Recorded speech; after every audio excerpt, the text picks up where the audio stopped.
On today's episode, how to prepare for an MBA before you actually get to school.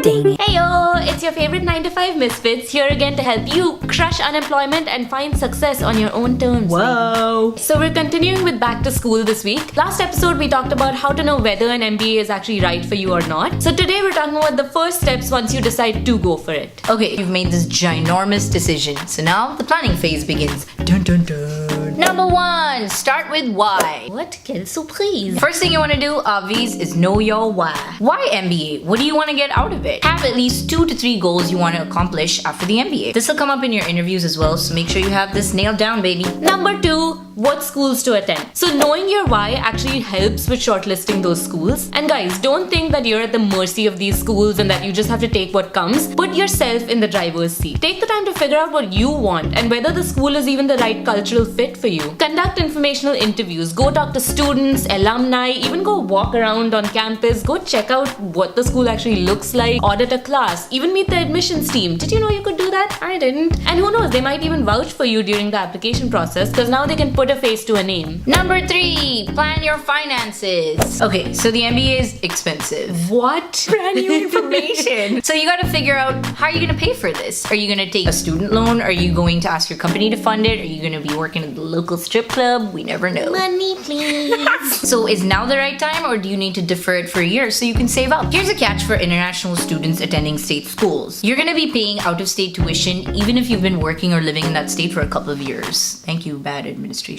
Oh, I have heard though of international students who petitioned to their schools to get in-state funding. Oh, nice. So basically, if you're an H-1B person, you can actually make a case for yourself to your school by saying, okay, I've worked in this local economy for so and so years, contributed to the economy in such and such ways.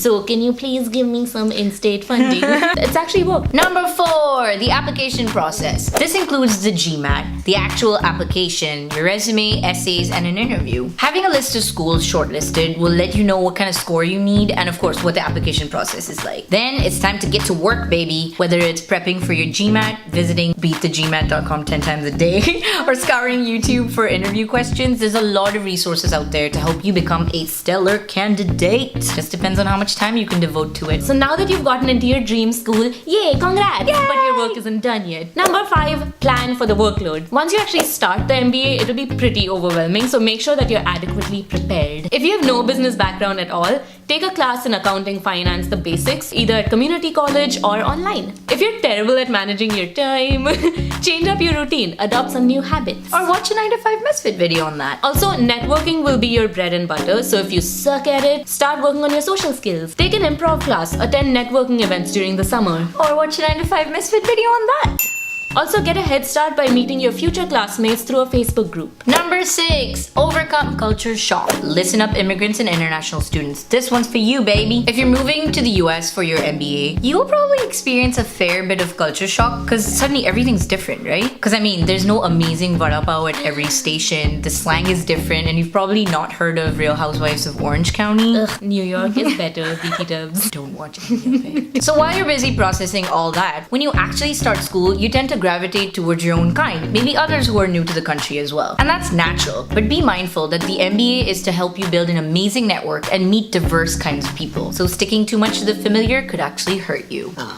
Excuse me. Get out of your comfort zone, don't be shy. Meet people from diverse backgrounds, go to happy hours, networking events with all sorts of people. We've both been in that situation before and we completely understand how hard those first few months are. Seriously, if you have any questions at all about like what to wear, what to eat, how to make small talk, don't call this one. We will break it down for you. So just get in touch with us. We'll actually make the onboarding process easier for you. So get out there, make the most of your MBA experience and don't worry about those pesky details. Okay guys, we hope you really enjoyed this video. So if you've gotten your MBA or currently doing yours, what are some things that you did prior to starting that made your experience amazing? Do let us know in the comments below and we'll be back. And we'll be back on Thursday with our Getting Real segment. Until then, see you next week. Bye!